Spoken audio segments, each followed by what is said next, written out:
Kisah motivasi berikut ini merupakan kisah yang unik dan luar biasa. Ini tentang pentingnya sebuah keyakinan dan sikap yang positif dalam hidup. Mempunyai keyakinan yang salah dan sikap yang negatif bisa berakibat fatal dalam hidup.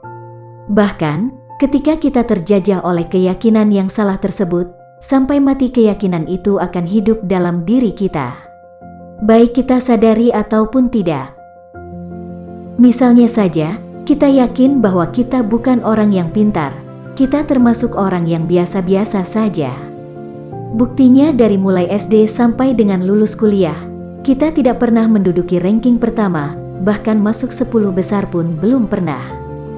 Dan begitu banyak bukti pembenaran yang lain yang kita sadari ataupun tidak, telah kita hidupkan dalam diri kita.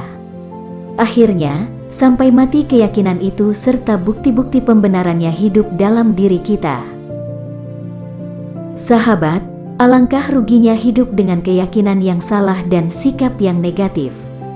Semoga setelah menyimak dan merenungkan kisah ini, sahabat bisa terinspirasi. Berikut ini kisahnya. Dikisahkan ada seorang anak berusia 12 tahun. Dia dicap sebagai orang yang malas, bodoh, agak terbelakang dan tidak ada harapan. Saat kelas 3 SD, dia dikeluarkan dari sekolah, kemudian pindah ke sekolah yang lain.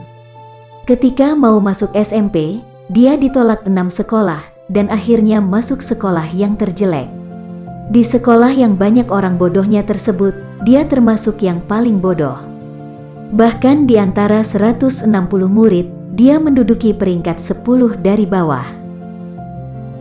Suatu ketika dia dikirim ke Super Teen program yang diajar oleh Ernest Wong, yang menggunakan Accelerated Learning Neuro-Linguistic Programming, NLP dan Whole Brain Learning.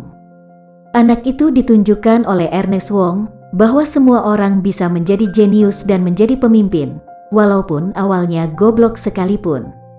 Dikatakan oleh sang guru bahwa satu-satunya hal yang bisa menghalangi kita adalah keyakinan yang salah serta sikap yang negatif. Kata-kata sang guru mempengaruhi anak itu. Dia akhirnya memiliki keyakinan bahwa kalau ada orang yang bisa mendapatkan nilai A, berarti dia juga bisa. Untuk pertama kali dalam hidupnya dia berani menentukan targetnya, yaitu mendapatkan nilai A semua. Goal jangka pendeknya yaitu masuk ke SMA terbaik di negaranya, sedangkan tujuan jangka panjangnya masuk ke perguruan tinggi terbaik dan menjadi murid terbaik di sana. Singkat cerita, dalam waktu 3 bulan, rata-rata nilainya naik menjadi 70.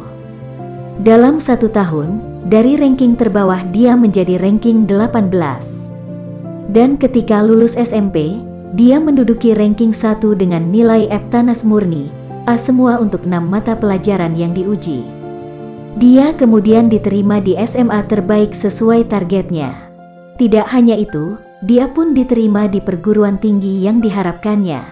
Dan karena di universitas tersebut setiap tahun dia menjadi juara, akhirnya dia dimasukkan ke NUS Talent Development Program. Program ini diberikan khusus kepada top 1% mahasiswa yang dianggap jenius. Dan pada umur 26 tahun, dia mempunyai 4 bisnis yang beromset 20 juta dolar. Siapakah dia yang terdapat dalam cerita tadi? Ternyata dia adalah orang Singapura bernama Adam Ho.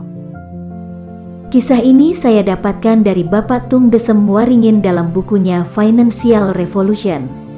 Menurut beliau, kesuksesan Adam Ho pertama datang dari perubahan keyakinan yang salah menjadi keyakinan yang tepat.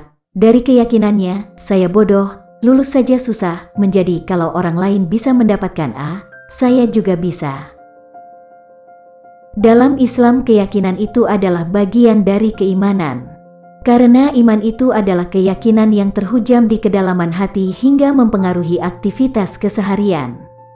Dalam pengertian yang lain, iman itu adalah keyakinan dalam hati, diucapkan dengan lisan, dan dibuktikan dengan amal perbuatan. Bahkan, iman itu merupakan pondasi bangunan Islam seseorang. Sahabat, itulah pentingnya keyakinan.